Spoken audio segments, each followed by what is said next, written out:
పూర్వం సూర్యోదయానికి మందే నిద్రలేచి చకచక పనులు పూర్తి చేసుకునేవారు. ఇప్పుడు సూర్యుడు నడి నెత్తికి వచ్చాక కూడా లేచేందుకు ఇష్టపడటం లేదు. ఎందుకంటే ప్రస్తుతం పెరిగిన నైట్ అవుట్లే దానికి కారణం. కానీ ఈ పద్ధతిని మార్చుకోవాలని నిపుణులు చెబుతున్నారు. లేదంటే చాలా అనారోగ్య సమస్యలు వచ్చే అవకాశం ఉందని హెచ్చరిస్తున్నారు. ఇప్పటి నుంచి మన పిల్లలకైనా ఈ నియమాలు చెబుదాం. పొద్దున్నే నిద్రలేవడం మాత్రమే కాదు, నిత్యం అనుసరించాల్సిన ముఖ్యమైన విషయాల గురించి ఇప్పుడు తెలుసుకుందాం. 1.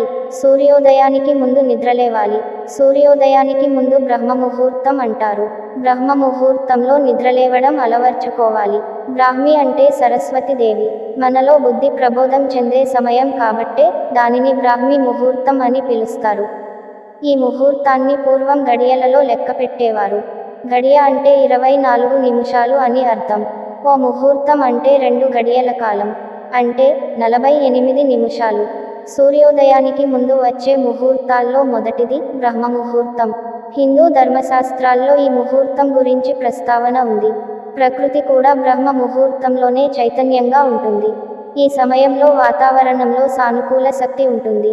అందుకే ముహూర్తంలో నిద్రలేచే వారిలో సానుకూల ఆలోచనలు వస్తాయి. 2. అరచేతులను చూసి నమస్కరించుకోవాలి.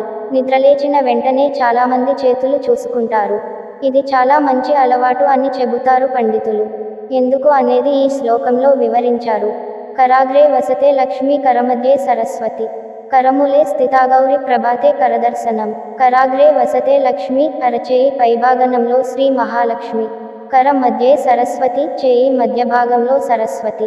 కరమూలే స్థిత గౌరీ, మణికట్టు వద్ద గౌరీదేవి కొలువై ఉంటారు. ప్రాతకాలంలో ఈ శ్లోకం చదివి అరచేతులను కళ్లకు అద్దుకుని లేవడం ద్వారా ఆ 3 శక్తులను స్మరించినట్టు. 3. భూమాతను నమస్కరించాలి. సముద్ర వసనే దేవి పర్వతస్థన మండలే. విష్ణుపత్ని నమస్తుభ్యం పాదస్పర్శం క్షమస్వమే. నిద్రలేచిన తర్వాత కాలు కింద మోపే ముందు ఈ శ్లోకం చదవాలి. వాసం అంటే దుస్తులు. సముద్రవసనే దేవి అంటే సముద్రాన్ని వాసంగా ధరించిన దేవి అని అర్థం. భూమి 70% భూమి నీటితో కప్పి ఉంటుంది. భారతీయులు శరీరాన్ని 70% దుస్తులతో కప్పుకున్నట్టే. భూమిపై 70% నీరున్న ప్రదేశాన్ని దుస్తులుగా ధరించావమ్మా అని అర్థం. పర్వతస్థన మండలే అంటే పర్వతాలను స్థానాలుగా కలిగిన దేవి అంటే బిడ్డలు అడగకుండానే ఆకలి తెలుసుకుని పాలిచ్చే తల్లి అని అర్థం. అలాంటి భూదేవిపై కాలు మోపుతున్నందుకు క్షమించమని అడుగుతూ అడుగు నేలపై పెట్టాలి.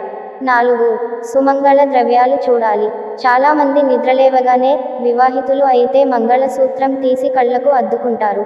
ఇలా చేస్తే సుమంగళి యోగం అని భావిస్తారు. అయితే నిద్రలేవగానే మంగళ ద్రవ్యాలు ఏం చూసినా ఆ రోజంతా శుభం జరుగుతుంది. మంగళ ద్రవ్యాలంటే అగ్ని, బంగారం, దేవుడి పటం, అద్దం, వీటిలో ఏం చూసి నిద్రలేచినా మంచిదే. 5. తల్లిదండ్రులకు నమస్కరించాలి. ఎందుకంటే ప్రపంచంలో కన్న తల్లిదండ్రుల కంటే ఎవ్వరూ గొప్ప కాదు. వారికి ప్రతిరోజు నమస్కరించాలి. ఇలాంటి ఇంట్రెస్టింగ్ వీడియోల కోసం మన ఛానల్ని సబ్స్క్రైబ్ చేసుకోండి. Thank you.